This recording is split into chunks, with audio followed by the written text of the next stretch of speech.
Dans le podcast de cette semaine, on discute avec Cédric Millet, auteur de jeux de société dont Behind est dans la sélection de l'As d'Or Initié. The beat of the drums echoes in the pulse beat of the young braves.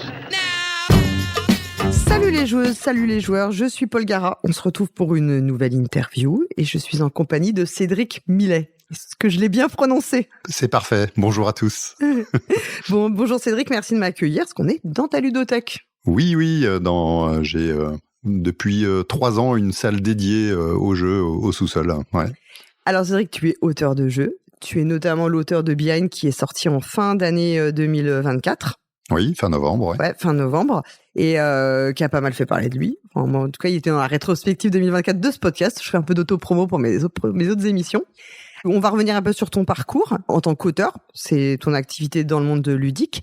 Mais avant, est-ce que tu veux bien nous dire un petit peu comment tu as découvert le jeu de société ? Est-ce que tu jouais enfant ? Est-ce que c'est venu plus tard ? Oui, alors je jouais enfant aux classiques de l'époque. Donc moi, je suis né dans les années 70. Donc j'ai joué aux grands classiques que tout le monde connaît. J'avais déjà un goût pour le jeu de société, avec la chance aussi d'avoir un frère assez proche en âge, donc avec lequel je pouvais jouer. Et on a joué à des jeux peut-être un petit peu moins classiques pour l'époque aussi, quelques jeux de société. Donc il y avait un goût déjà pour le jeu de société. Après, à partir de l'adolescence, j'ai plutôt switché sur les jeux vidéo. Et c'est un passage qui a duré jusqu'à la fin des années 2010, où là, j'avais une soirée poker hebdomadaire avec des amis.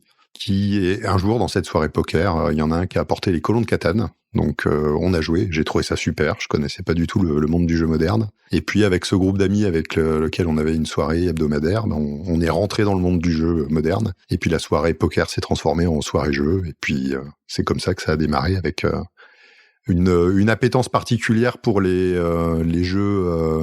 les Eurogames à l'époque, les jeux à l'allemande, ouais. Voilà.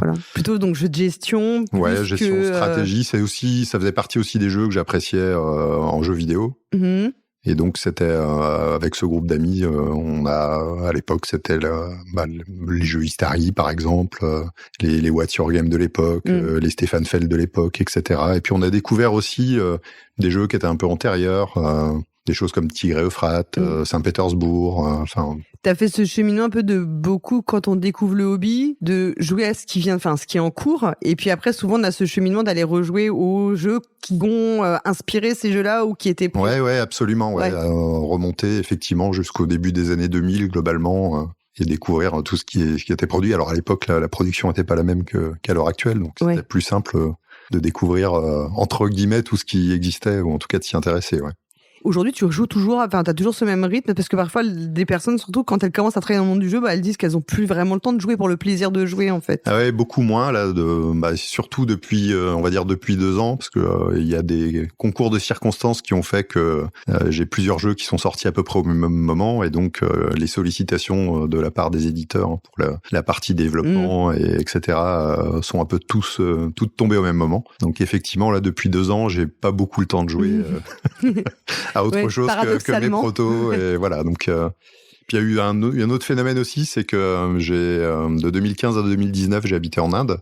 Donc le groupe avec lequel on avait une soirée récurrente hebdomadaire, du coup ça s'est arrêté, même si je l'ai recréé moi du coup en Inde. Ah oui, donc j'ai petit à petit recréé aussi une soirée hebdomadaire. Ok. Et une ludothèque ou pas ? Parce que j'imagine que t'as pas... En fait, dans mon déménagement en Inde, j'avais droit à 800 €, par avion. Et donc, il y avait 100 kilos de jeux. D'accord, ok. Et j'avais prévu, entre guillemets, aussi des jeux plus abordables pour une progression, pour potentiellement initier aux jeux modernes des gens qui ne connaîtraient pas là-bas. Et du coup, en Inde, tu t'es intéressé un peu aux jeux traditionnels locaux ou pas du tout ? Oui, un petit peu, ouais. J'en ai découvert quelques-uns, effectivement, ouais. Et comment ça, il y a je sais pas s'il y a des boutiques de jeux là-bas. Alors non, est-ce que les jeux comme nous on le connaît, le jeu de société moderne comme on le connaît, existent en Inde ou... Non, pas du tout en fait. À l'époque, moi, donc 2015-2016, il y a une dizaine d'années, il y avait quelques personnes qui étaient initiées et qui en général s'approvisionnaient en jeux, soit avec des connaissances expats à elles qui, quand elles revenaient en Inde, ramenaient des jeux, soit en commandant à distance en Europe ou aux États-Unis. Mais il faut savoir qu'en Inde, le jeu est considéré comme un produit de luxe et donc extrêmement taxé.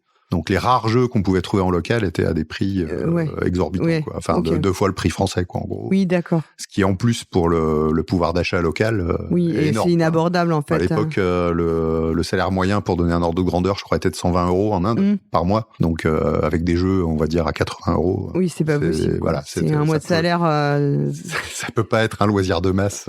Non, clairement. Donc, par contre, à cette époque-là, ça a commencé à se développer un peu. Et je crois que maintenant, il y a quand même des boutiques en ligne. Ok. Et puis, j'avais rencontré des gens qui ont ouvert le premier café-jeu à Chennai. Donc, en 2017, je crois, de mémoire, où ils ont ouvert. Donc voilà, ça commençait à se développer. Mais c'était vraiment le tout début. J'avais été aussi invité, j'avais pas pu y aller, mais il y avait une manifestation, un espèce de salon de festival à Bombay, dont c'était la première occurrence. Donc oui, c'était vraiment les prémices, on va dire, du développement du jeu à ce moment-là, quoi. Donc On en parlait un petit peu en off. Tu découvres le jeu au début des années 2010 et finalement, tu te mets dans l'idée de faire des prototypes assez rapidement après avoir découvert le jeu. Il s'est pas passé 20 ans avant que tu passes du statut de joueur à auteur. non, effectivement, ouais. Alors ça devait être 2009 exactement, ma découverte du jeu moderne. Et puis je crois que j'ai fait mon premier prototype en 2012. Ouais. Et tu te rappelles, c'est ce qui t'a motivé dans l'idée de faire le prototype, c'est que à un moment t'as eu une idée, ou bien tu t'es dit finalement pourquoi pas, ou t'as eu une idée lumineuse, ou c'est un cheminement plus progressif. Non, oui, donc j'avais un goût pour la création en général, et donc c'est venu un peu naturellement. Je crois que ma première tentative entre guillemets, c'était une extension pour Small World que je m'étais amusé à faire sans aucune ambition d'édition, bien sûr, hein, juste pour m'amuser avec mes amis. Et puis après, j'ai eu l'envie de faire un jeu plutôt de gestion. Et donc, c'est là que j'ai démarré le prototype de Tesoros. Qui va sortir cette année. Voilà. Donc, quasiment 10 ans après, quoi. Oui, c'est ça. Ouais. Et quand tu te mets à faire ce prototype, à ce moment-là, donc tu disais Small World, bon, c'était plus pour le plaisir et ça restait dans le privé, en fait. Tout à fait, ouais. Là, quand tu commences à avoir l'idée de Tesoros et le développer, tu commences à te dire que ce serait évitable? Ou ça te paraît encore très loin Alors à la fois ça me paraît loin, mais c'est quelque chose que j'envisage. Ouais. Et donc je me suis dit que ce serait bien de tester un peu ma création en dehors de mon cercle d'amis, et du coup ça a été ma première participation au concours de créateurs de Boulogne. Je me suis dit pour tester si mes créations ont un intérêt dans le contexte du jeu moderne actuel, je me suis dit c'est une bonne idée de présenter ce prototype à Boulogne. Ok, un concours que tu vas refaire après avec Bien, qui avait un autre nom au moment, mais donc c'est un concours que tu connais bien. Quand tu t'inscris la première fois, comment ça se passe? Tu sais sur quoi ça peut déboucher? Tu te dis juste, je veux un avis finalement un peu plus pro? Non, oui, je voulais surtout un avis et un regard critique extérieur à mon cercle proche. Et à l'époque, il y avait un compte-rendu détaillé en fait des tests de jeu. Donc je me suis dit que ça pourrait être quelque chose de précieux, d'utile, d'intéressant. Il fallait passer la première étape de sélection sur la base de la règle pour obtenir ce rapport, puisqu'en fait dans l'organisation du concours, donc le principe c'est qu'il y a en général entre 100 et 120 jeux qui sont présentés au concours, donc sous forme de règles.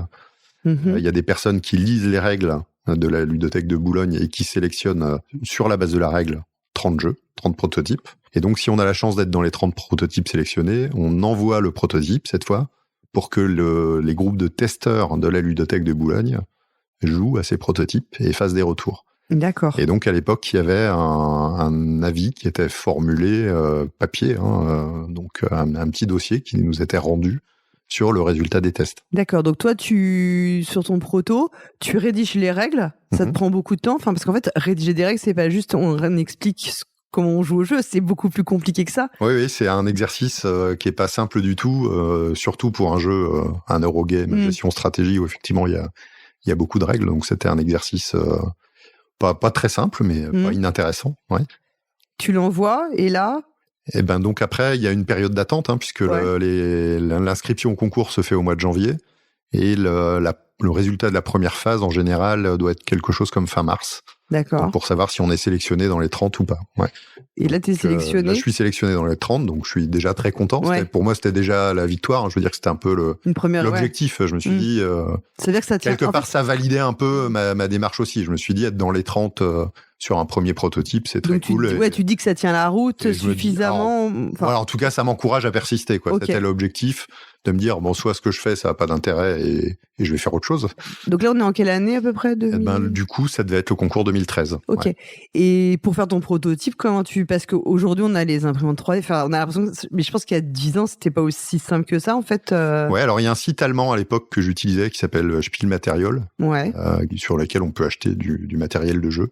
Maintenant, il y a un site un peu équivalent en France, mais à l'époque, il n'existait pas. Donc, j'avais acheté des meeples, des cubes en bois, des disques, le matériel traditionnel, on va dire, des Eurogames ou des jeux à l'allemande. Et puis, j'ai fait mon proto avec mon imprimante et puis ce matériel en bois, quoi. Donc là, t'envoies le proto. Et ensuite, tu as le retour des testeurs de la ludothèque, c'est ça? Voilà, donc après les tests des 30, les testeurs de la ludothèque choisissent 10 prototypes qui sont les finalistes du concours. Donc moi, j'ai pas été dans les finalistes avec Tesoros à l'époque, parce que le jeu avait un défaut qu'ils avaient pointé et qui était très juste. Hein. Donc ça m'a servi pour faire des nouvelles versions du prototype. Par contre, ce qui avait été très encourageant, c'est qu'il m'avait dit que le proto était suffisamment original, aurait pu avoir sa place en finale, mais à cause de ce défaut, il n'aurait pas pu être primé, et que donc ils avaient préféré ne pas le mettre dans les finalistes, pour qu'éventuellement je puisse le représenter une année suivante, puisque c'est un concours où on a le droit de présenter plusieurs fois le même prototype, à condition qu'il y ait eu des modifications significatives. Oui,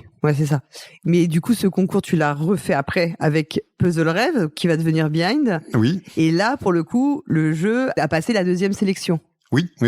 Ouais. Donc il a été dans les finalistes, effectivement. Et la suite, hein, quand on a la chance d'être dans les 10 finalistes, c'est qu'il y a un jury, cette fois, de professionnels du monde de jeu, qui va jouer aux 10 prototypes finalistes et en choisir 4 qui vont être primés.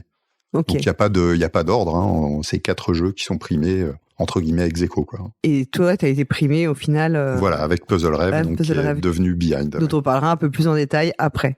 Donc ça, c'est un peu ta première incursion dans une vision un peu plus professionnelle. Enfin, le fait de se dire, je soumets, peut-être ça donne des pistes pour en améliorer aussi, éventuellement éditer, parce que ça donne aussi des contacts, j'imagine, de faire le concours. Enfin, tu rencontres. Alors à l'époque non, puisque les finalistes sont présentés aux éditeurs partenaires du concours, mais pas les 30. D'accord.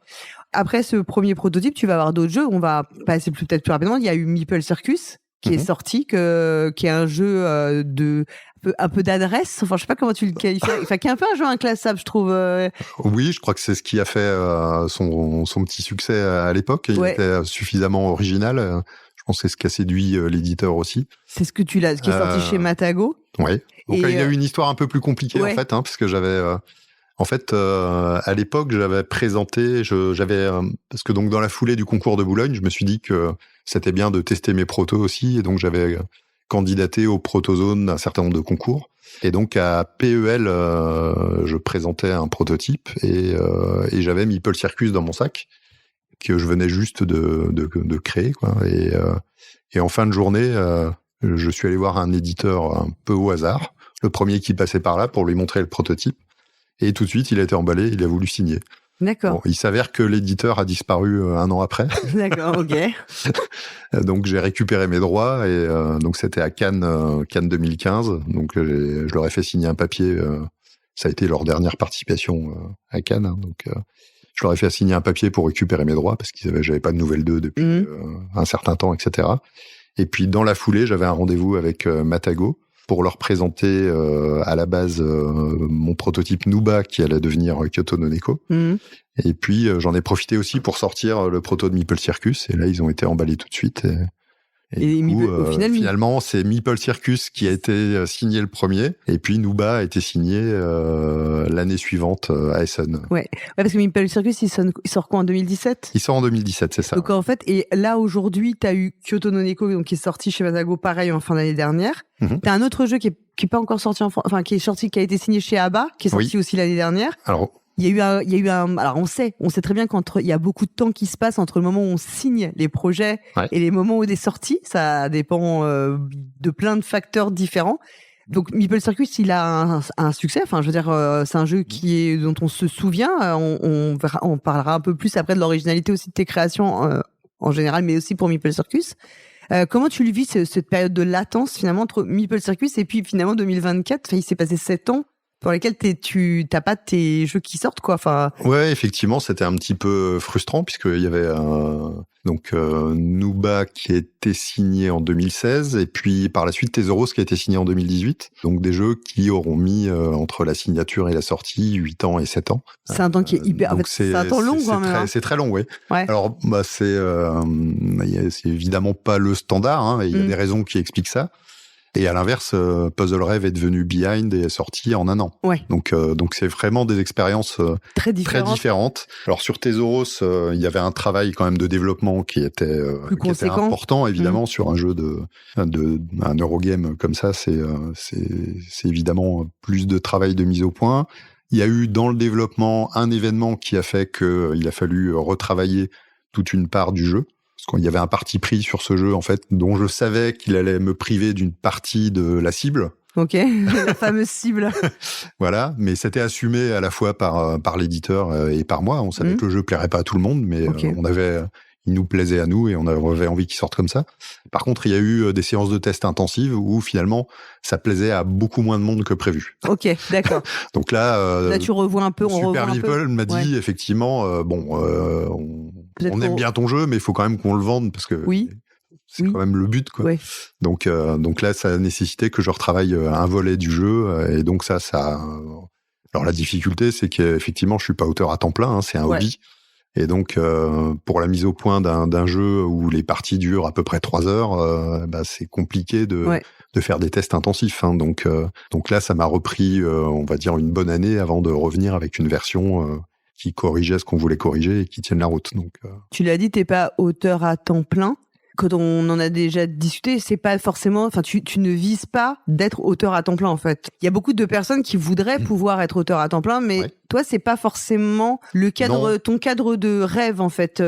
Tu trouves un certain équilibre, en fait, dans le fait d'avoir une activité professionnelle qui n'a rien à voir avec le monde du jeu. Oui. Et cette bulle, en fait, de création. Oui, c'est ça, ouais. Donc, effectivement, j'ai la chance d'avoir un boulot qui me plaît, hein. Donc, et le jeu, alors je n'exclus pas d'y consacrer plus de temps. Enfin, si j'avais un gros succès, peut-être que je changerais et que je passerais auteur à temps plein. Mais ce que je ne voudrais pas, c'est avoir une pression financière liée à la création. En fait, être auteur et être obligé de créer pour dégager un revenu, c'est-à-dire, pour moi, c'est quelque chose que je pourrais envisager si j'avais un énorme hit. Oui.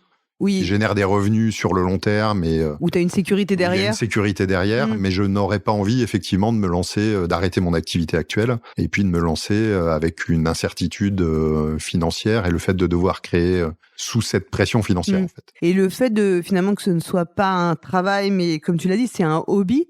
Tu penses que ça te permet aussi d'être plus audacieux dans tes créations, enfin d'avoir une moins de pression sur le fait que ça plaise et de faire quelque chose de peut-être plus marketé? Alors c'est ce dont j'aurais probablement peur effectivement si ça devenait une activité à part entière, quoi, à temps plein. Ouais. Hein.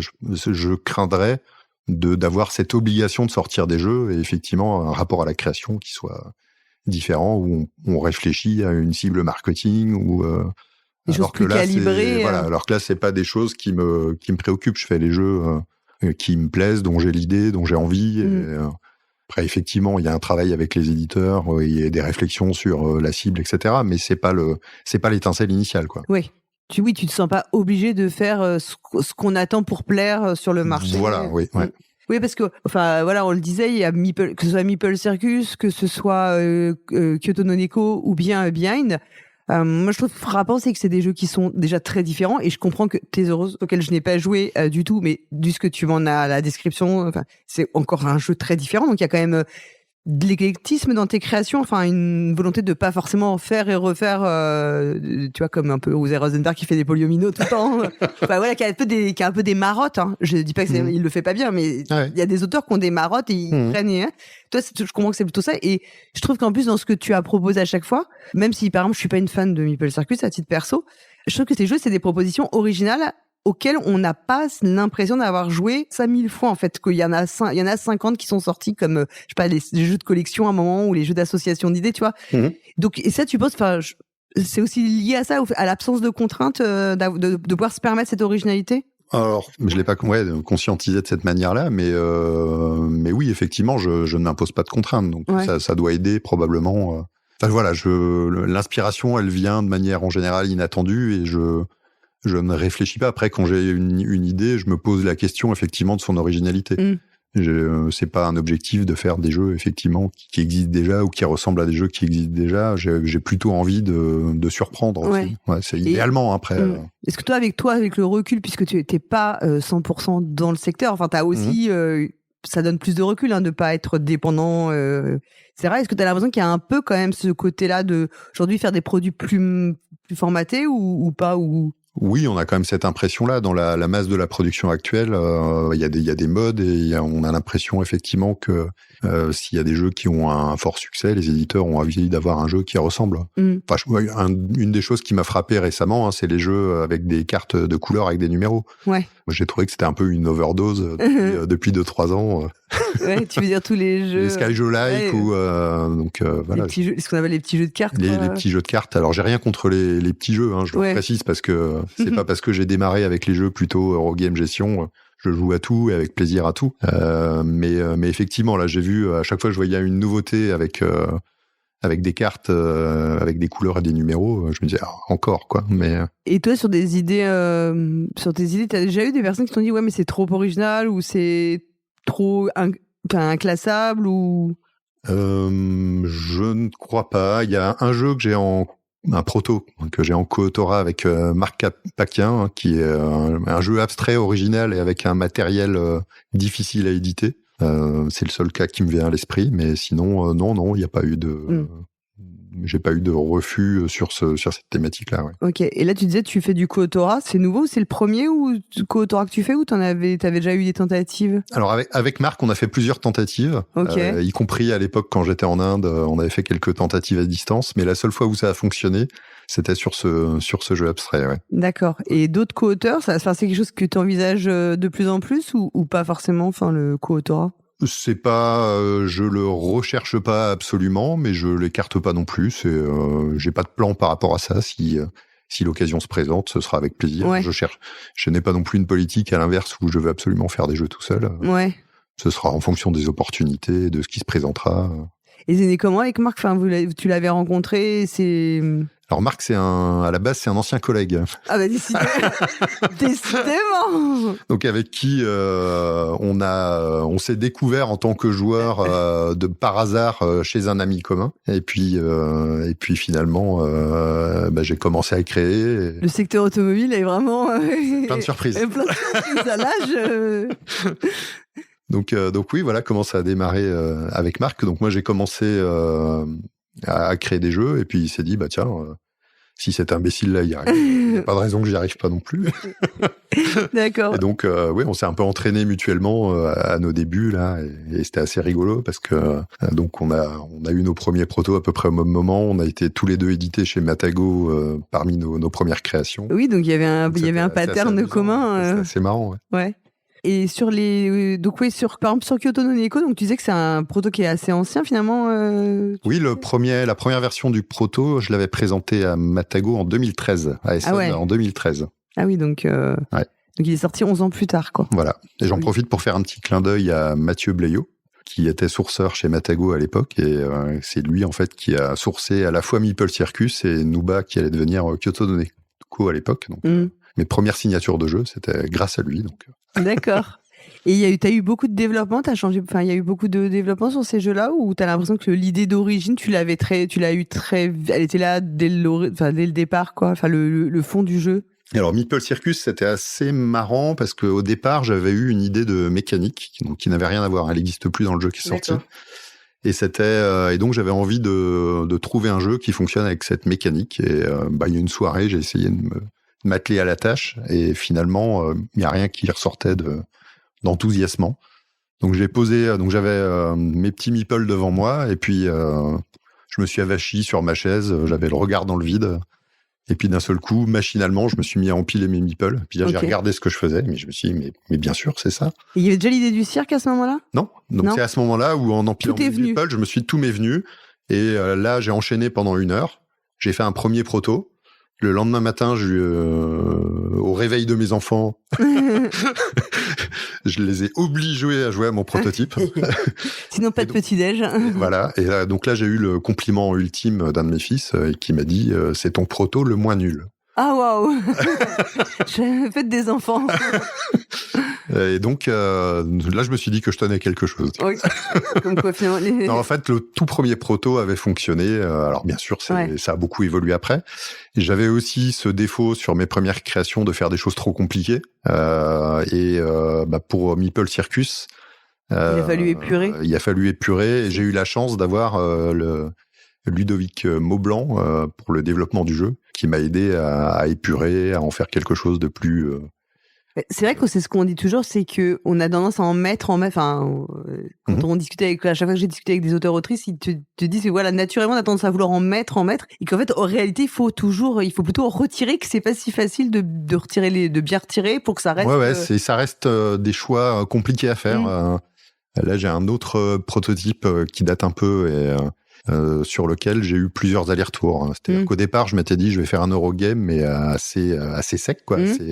Assez épuré. Et puis après, je l'ai présenté à un premier éditeur qui était emballé et qui m'a demandé de rajouter des dimensions, des couches. Faut pas faire ça. Oui, mais ça se tenait et du coup, je l'ai développé. Je suis arrivé à un jeu beaucoup plus gros entre guillemets et dont j'étais content. Ouais.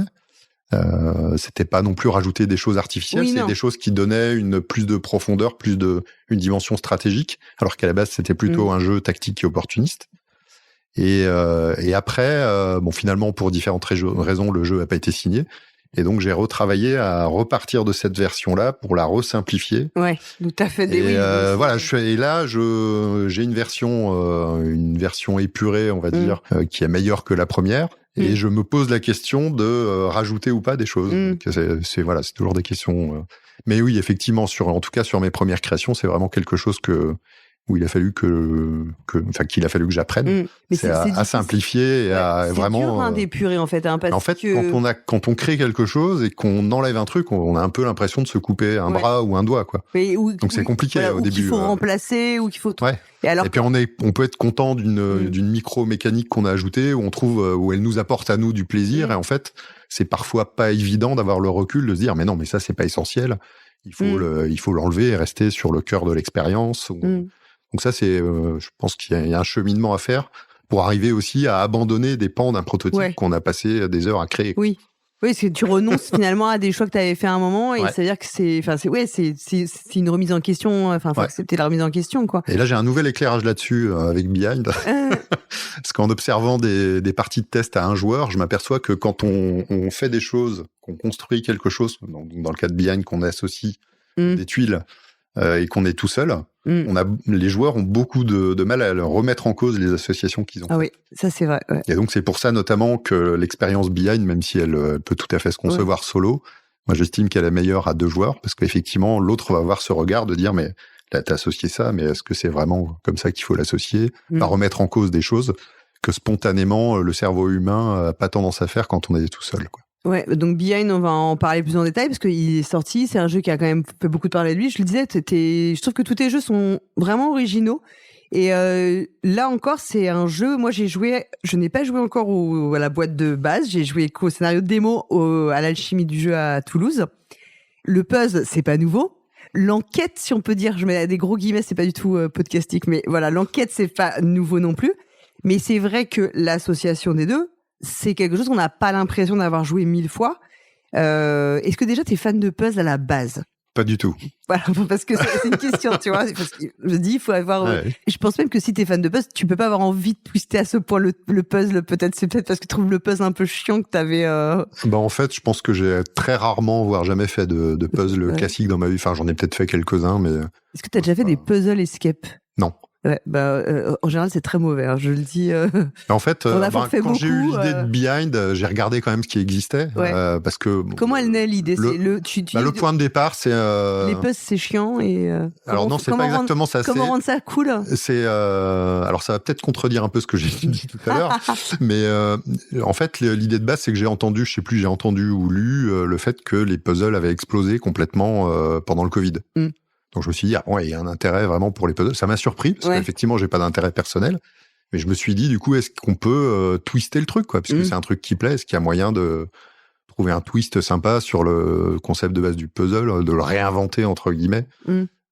Et donc c'était la première idée de départ que j'ai mis dans un coin de ma tête. Ok. Et puis quelques mois plus tard, j'ai joué à un jeu où il faut remettre des cartes dans l'ordre, et puis après on a une application mobile où on scanne les cartes dans l'ordre, ce qui permet de valider qu'on les a bien mises dans l'ordre. Et j'avais trouvé que l'utilisation de cette application mobile était un peu excessive et pas forcément très plaisante dans le cadre de la validation, quoi. Et du coup, je me suis posé la question, est-ce qu'il n'y aurait pas eu un truc un peu plus malin sans l'appli pour le faire? Et c'est là où je me suis dit, il aurait suffi de retourner les cartes et puis que ça reconstitue une illustration, un paysage, quelque chose pour permettre de valider. Et donc là, j'ai repensé à mon histoire de twister le puzzle. J'ai associé les deux idées, et c'est là où je suis venu au concept de Behind, de puzzle rêve à l'époque. Voilà, ok. Et à ce moment-là, donc en fait, c'est la mécanique que tu as mise en place au départ, et après, il faut trouver une sorte de scénario. Je sais pas si c'est le bon terme. Ouais, alors c'est effectivement, moi j'appelle pas ça un jeu d'enquête, dans la mesure où pour moi un jeu d'enquête c'est il y a une enquête quoi, hein, donc là c'est plus de la logique, des énigmes, mais en fait j'ai pas trouvé de mot idéal pour le décrire. Je pense qu'il me manquait un terme pour le qualifier, parce qu'en fait, là tu me corriges, mais moi j'ai l'impression que c'est le jeu, quand on te le propose, tu démarres avec dans ta tête une vision puzzle, et tu penses que tu vas faire comme dans un puzzle et regarder. Alors c'est pas exactement comme dans un puzzle classique, ceux qu'on imagine où on a des chatons ou un paysage ou une œuvre de Van Gogh, mais on finit par regarder les picots, la forme des picots pour savoir, et donc c'est complètement décorrélé de presque du dessin qu'on voit. On peut arriver vraiment à un truc qui est super analytique et froid. Et je trouve qu'en cours de partie, quand on se rend compte que la simple stratégie puzzle ne va pas suffire à gagner, en tout cas, ou à atteindre l'objectif, on passe dans une stratégie que j'appellerais, qui s'apparente pour moi plus au jeu d'enquête, parce que du coup, on va devenir dans de la concertation et on va émettre des hypothèses, et tout le sel du jeu va être de discuter de nos hypothèses, un peu comme dans un jeu d'enquête, même si ce qu'on fait, c'est pas clairement une enquête. Mais tu vois, j'ai l'impression que c'est vraiment un jeu dans lequel on switch du plus évident puzzle à un truc qui est de la conversation finalement. Je sais pas, tu vois, si c'est un peu comme ça que tu le vois. Oui, l'aspect collaboration est sympathique. Hein. Donc je reviens sur l'aspect jouer à deux, qui est pour moi une meilleure expérience. Oui. Qu'effectivement, c'est un jeu où il y a en général pas mal d'échanges. Et aussi, on va faire des hypothèses, et des hypothèses qu'on va après éprouver physiquement. Enfin, tu vois, on va mettre en place en fonction de nos hypothèses, et on voit si ça match ou pas, quoi. Quand tu fais ton proto, tu conçois le côté un peu mécanique. Mais est-ce que tu as déjà les idées thématiques, en fait, comment l'histoire que ça va raconter ou... Au moment où j'ai l'idée, j'ai pas encore les thématiques qui vont avec. Alors déjà, premier réflexe, je regarde si l'idée que j'ai existe déjà. Donc je fais un tour un peu de... Ce qu'on appelle une recherche d'antériorité, comme on dit. Exactement, ouais. Pour essayer de voir quel twist il y a déjà eu sur le puzzle. Donc j'ai trouvé... par exemple, justement les puzzle twist, je crois, une gamme chez Yellow où finalement c'est un puzzle classique, mais où on reconstruit pas l'image qu'il y a sur la boîte. C'est une image qui a évolué par rapport à ce qu'il y a sur la boîte. J'ai vu les exit puzzle, mais de ce que j'ai compris, c'est un puzzle tout à fait classique. Ce sont des puzzles classiques, et après on a une image. En fait, ils auraient pu donner une image directement. Il y a juste une phase puzzle avant, mais qui n'est pas du tout liée à l'enquête ou au truc à résoudre, quoi. Oui, en fait, t'as des escape puzzles, il y en a pas mal qui fonctionnent un peu tous quand même pareil, en fait. Mais donc là, c'est un puzzle entre guillemets normal, et puis après, sur l'image résultante, on a des énigmes à résoudre. Voilà, c'est ça, exactement. Donc ce qui est pas la même chose que toi, ouais. Donc voilà, donc comme moi, j'ai pas trouvé effectivement de concept similaire, je me lance, et puis là, je crée un premier tableau. Alors oui, on parle plutôt de tableau plutôt Oui. que de scénario, Oui. parce qu'il n'y a pas vraiment le côté scénario. Oui, Même si d'histoire effectivement, évolutive. même si les tableaux racontent quelque part une histoire, hein, Il y a une narration. Il y a en tout une cas, narration, Il y a une narration dans le tableau. en qui tout cas, passe pas par du texte, mais c'est quand même une narration. On se raconte un peu des histoires quand on va résoudre. Donc je fais un premier proto, donc qui se trouve basé sur une enquête, puisque il s'agit de reconstituer le tableau d'un enquêteur en fait qui enquête sur un vol. Donc c'est le pitch tel que je le dis là ressemble au premier tableau de la première boîte de Behind, mais en fait c'est pas le cas. D'accord. C'est ce qui est devenu la démo en le rethématisant. Donc la démo théâtre. La démo théâtre. Ouais. Ok, c'est celle que j'ai faite du coup. Voilà, à l'époque c'était pas thématisé théâtre, c'était thématisé vol. Et c'est vrai que dans la démo théâtre, on fait le tableau du metteur en scène, en fait, son tableau de travail. Voilà, c'est un metteur en scène qui brainstorm et donc il a un tableau devant lui et voilà. Et donc là, c'est le même principe, mais c'était avec un tableau d'enquêteur, quoi, avec la petite mind map, etc. Et ce proto-là, je l'emmène avec moi à Vichy, donc en 2022. Et puis, je le présente à plusieurs éditeurs qui sont... alors, j'avais amené 4 prototypes, j'ai 4 rendez-vous, tout le monde prend le proto, mais derrière, il se passe rien. Et donc, en fait, j'ai compris... Enfin, je me suis douté que les éditeurs voulaient plus, finalement, qu'une petite démo, quoi. Ils avaient besoin d'être convaincus que derrière, le concept était déclinable plus largement. Donc, dans cette démo, la démo, c'est ce que tu nous as dit, c'est avec ce scénario, enfin, ce tableau enquête. Ouais. Et il y a déjà ce qui est hyper important dans le jeu aussi, c'est la mise en scène de la résolution finale où on retourne les pièces et on voit ce qu'on reconstitue. Tout à fait. Ouais, correct, c'est ça. Oui, complètement. Ouais. Donc ça, c'était déjà, parce que ça aussi, c'est un truc, enfin, que je trouve hyper intéressant dans le jeu. Et comme tu le dis, par rapport à un jeu où on scanne juste des cartes, c'est qu'il y a cette mise en scène, en fait, de la résolution qui est très sacralisée, finalement. Tout à fait, ouais. Ça, c'est quelque chose que tu avais en tête depuis l'origine, Eh ben oui, puisque c'est finalement ce qui a déclenché l'idée du concept. Ouais. Hein, c'est comme je te l'ai expliqué tout à l'heure. Donc, et si tu vois, par exemple, il y a un jeu comme Far Away, qui est pas du tout le même type de jeu, c'est pareil, je trouve que la résolution finale, quand on retourne, et quand on fait le scoring de fin et qu'on retourne les cartes, il y a quelque chose de très mise en scène et très... Oui, d'ailleurs, enfin, pour moi, c'est une mise en scène et pas du tout un twist mécanique. Non, pas du tout, ouais. J'ai vu passer plein de gens qui disaient qu'il y avait un twist mécanique incroyable parce qu'on faisait le scoring à l'envers, mais en fait, on peut très bien le faire à l'endroit. Oui, on peut le faire. C'est une mise en scène, effectivement. C'est une mise en scène, et ce qui fait que je trouve que c'est pour ça que d'ailleurs, je trouve que le jeu marche moins bien en démat. Parce que t'as pas dans cette mise en scène, il y a tout le plaisir physique de retourner tes cartes, de prendre ton temps pour retourner tes cartes. Enfin, c'est toi qui vas donner ce tempo-là, en fait, et je trouve que c'est pareil quand tu retournes les pièces dans Behind. T'as le plaisir de le faire à ton rythme. Oui. Et tu peux échanger même à chaque pièce que tu retournes pour dire, ah, mais voilà, vous l'avez bien dit, ou j'en sais rien. Enfin, tu vois, il y a... Ouais, tout à fait. Il y a cette petite tension quand on retourne de est-ce que j'ai bien positionné la tuile? Et puis à la fin, il y a le plaisir de contempler aussi le résultat final, l'illustration. Donc, pour moi, c'est ces doubles émotions qui sont intéressantes et qui participent pleinement à l'expérience de jeu, quoi. Ouais. Et donc là, tu proposes à 4 éditeurs, tu te dis, bah en fait, c'est pas suffisant la démo, donc tu commences à réfléchir à d'autres tableaux. Et donc là, je me dis, voilà, pour convaincre, il faut que je fasse d'autres tableaux. Et donc, j'en crée 4 autres, et avec une logique différente à chaque fois, pour montrer le potentiel du concept, quoi. Mais donc, là, quand tu les crées, t'es dans une démarche un peu plus... c'est moins mécanique, c'est plus les thèmes, les histoires, les scénarios que tu... Ouais, le point de départ, c'est qu'est-ce qu'on peut finalement reconstruire. Pour trouver une idée, je suis parti de là. Mais après, les idées, elles viennent... elles peuvent venir de partout et nulle part. Enfin, c'est un Exactement, donc il n'y a pas de... C'est presque irrationnel, la façon dont j'imagine que tu as eu les déclics, quoi. Ouais. À un moment donné, j'ai l'idée, par exemple, d'avoir une BD. Donc, j'ai récupéré... il se trouve que j'avais un copain de promo qui avait fait des vidéos en ASCII art. Je sais pas si tu vois ce que c'est. Non, pas du tout.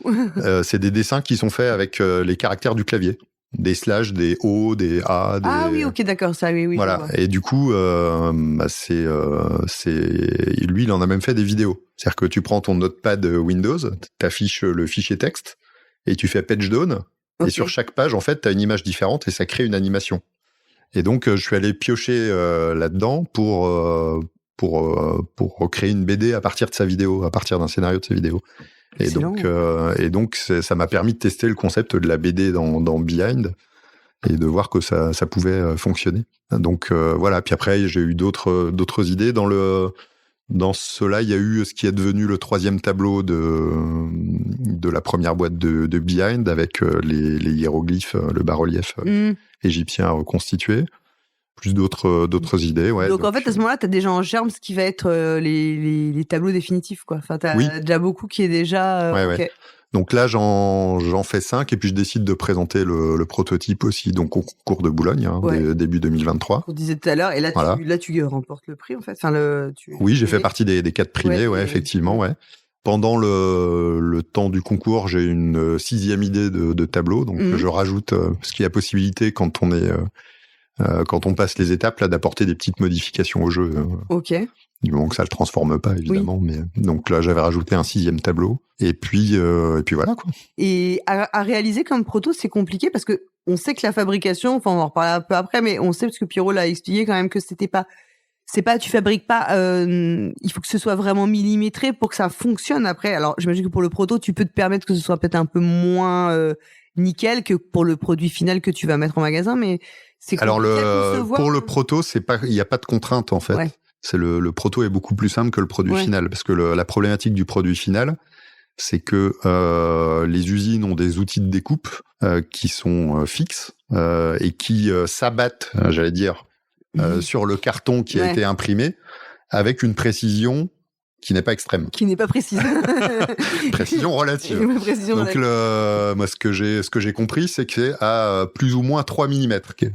En tout cas, l'engagement qui est pris par le fabricant, c'est plus ou moins 3 mm. Donc ça, il faut l'avoir en tête quand tu fais la fabrication, quoi. Donc voilà, moi pour mon proto, c'est moi qui découpe avec mon cutter, donc je découpe comme tu veux. On va dire au dixième de millimètre ou à 2 dixièmes de millimètre près. Ouais. Et 3 mm, c'est énorme en fait. Ça, quand tu peux découper 3 mm à droite ou à gauche. Bon, donc Kif a bien travaillé avec le fabricant déjà pour réduire un petit peu cette tolérance. Et puis derrière, il a fallu effectivement, ça a eu un impact sur la conception des puzzles. Il y en a que j'ai dû modifier pour être compatible avec cette contrainte. Ouais. Ok, c'est une contrainte matérielle. Et il y a eu sur certains tableaux, le plus complexe, c'était celui de l'Égypte, là, illustré par Maud Chalmel, parce qu'il a fallu pour garantir que le gameplay ne soit pas altéré carrément de faire pivoter des tuiles sur ce qui allait être découpé en usine. Quoi. D'accord. Il y avait des problématiques liées au gameplay qui étaient un peu tricky. Et donc là, quand tu es primé au concours, et là, tu te dis, là, j'ai quelque chose de vraiment très solide pour faire éditer le jeu, ou est-ce que déjà en parallèle, tu commences à avoir d'autres contacts ? Alors, il y avait déjà un éditeur qui s'était manifesté pour éditer le jeu, qui m'avait dit qu'il le ferait, mais qui m'a pas envoyé de contrat. Et puis, il se trouve que quand on a la chance d'être dans les 10 finalistes du concours de Boulogne, les prototypes sont présentés aux éditeurs partenaires. Et donc ça arrive fin août, début septembre.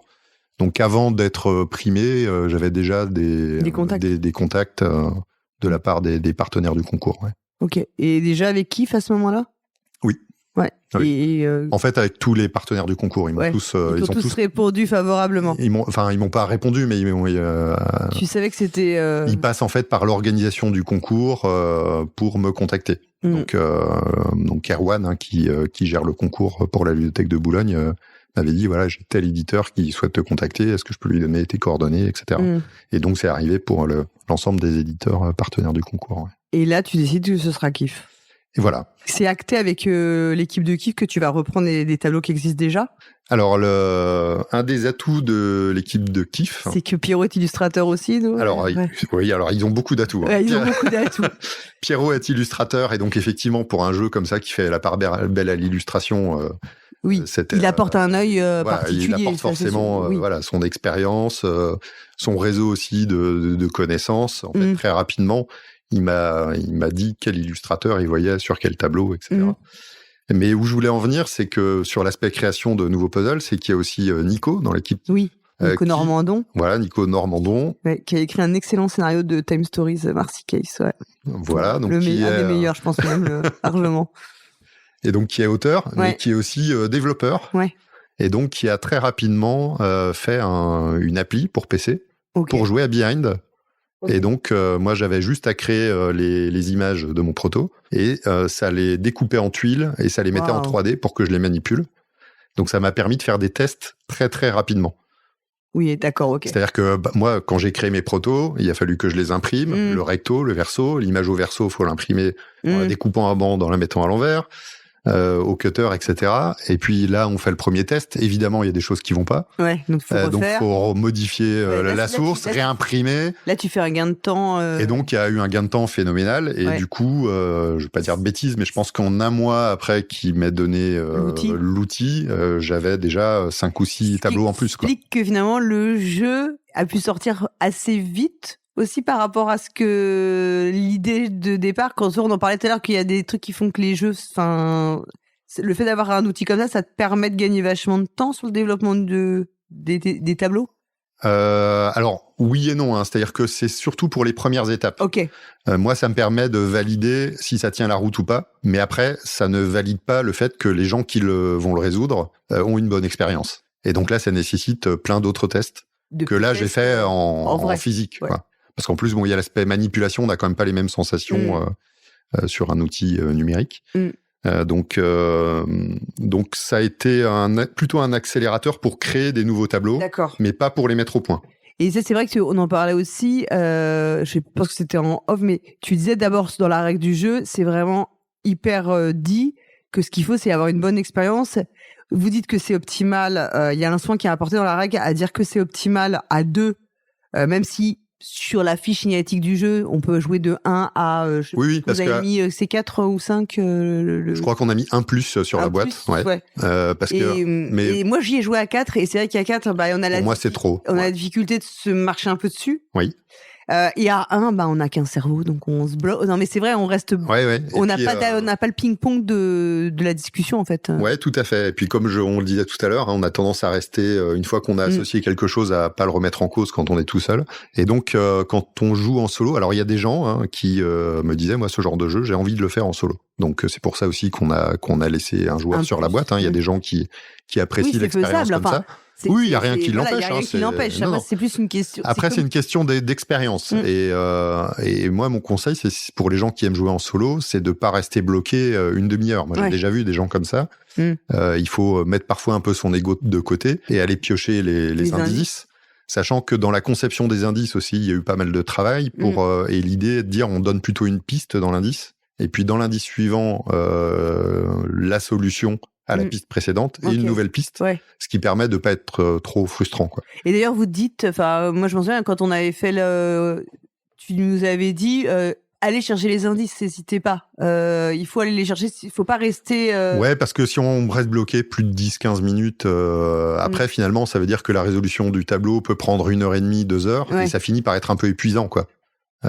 Et c'est pas le but, en fait. Et c'est pas le but. Et après, voilà. Le but, c'est pas le challenge, de faire 100 indices ou d'avoir les 5 étoiles. Enfin, non. C'est pas ta philosophie du Non, jeu, déjà, de base, j'ai pas voulu, alors, sur la boîte, on est obligé de mettre une indication de temps. Oui.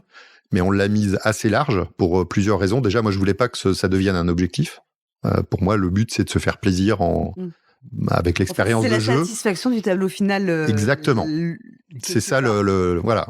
On se fait plaisir à reconstituer le tableau, à le retourner. Mais qu'on le fasse en 20 minutes, en 45 minutes ou en 1h30, peu importe. Ouais. Mais c'est marrant parce que j'ai eu ces discussions à Valentin sur les jeux dans lesquels il n'y a pas de scoring à proprement parler et où c'est le jeu qui te laisse juge de ton propre niveau de satisfaction. Enfin, je sais pas si tu vois ce que je veux dire.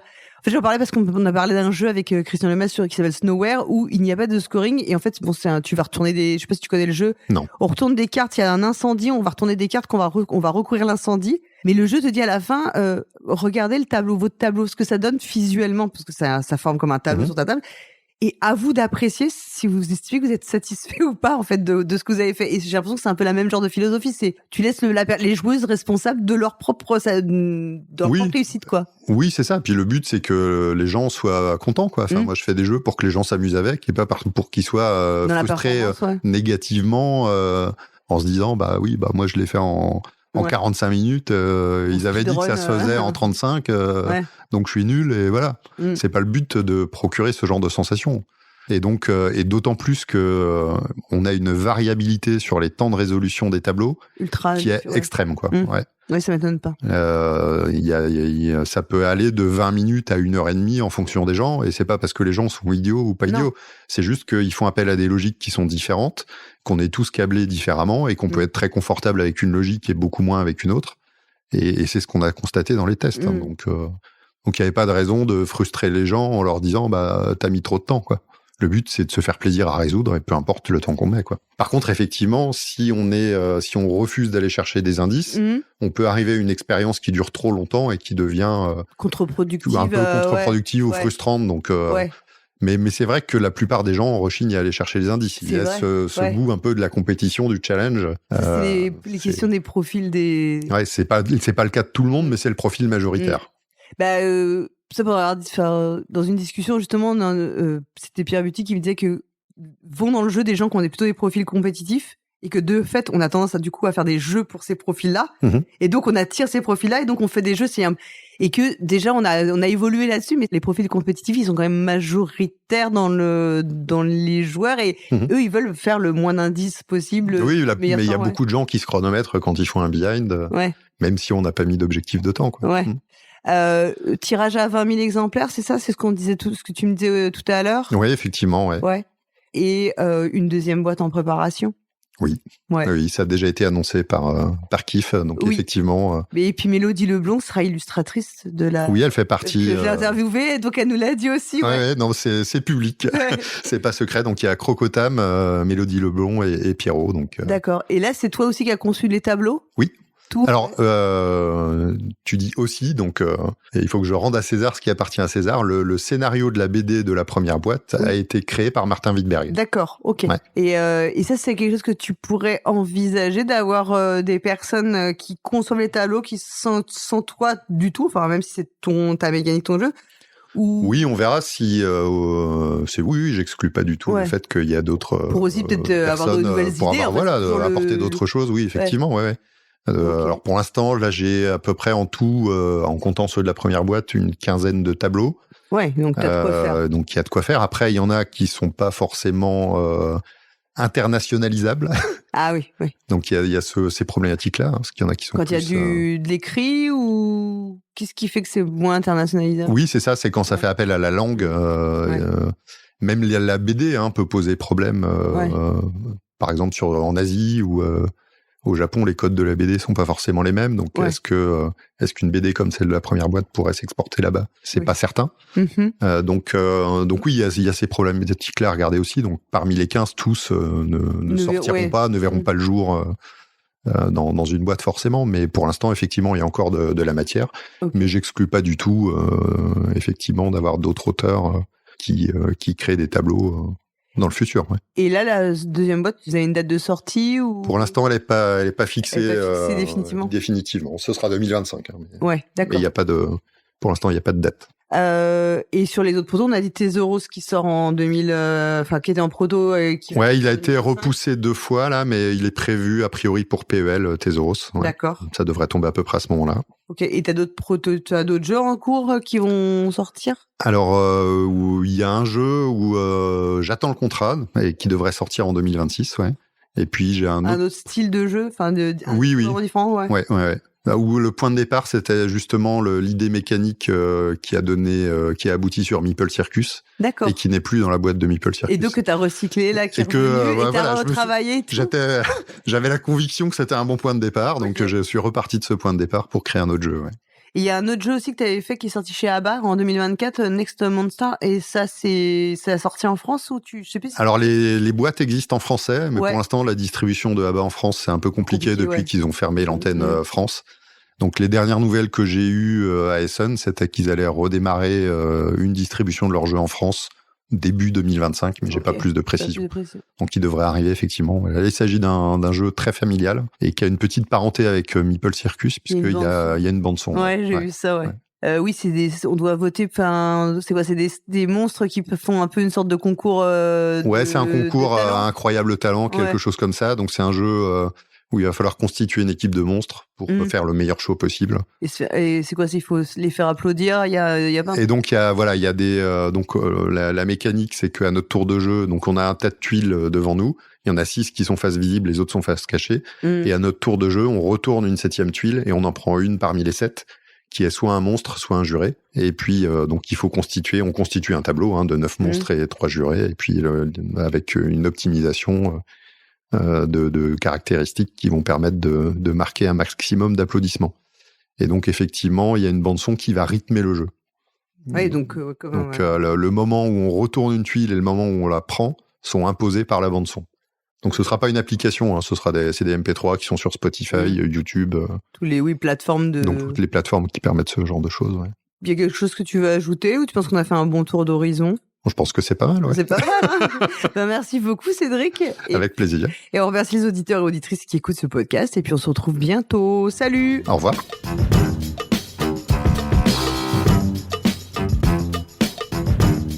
Cette interview, enregistrée en présentiel le 25 janvier 2025, est produite par Paul Gara et Hammer.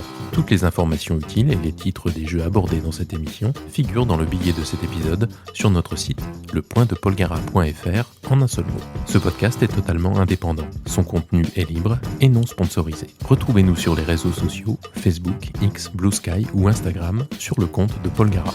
Et surtout, venez discuter de cette émission et de tout autre sujet sur le serveur Discord du podcast. Merci d'avoir écouté Le Point de Paul Gara et à très bientôt pour une prochaine émission.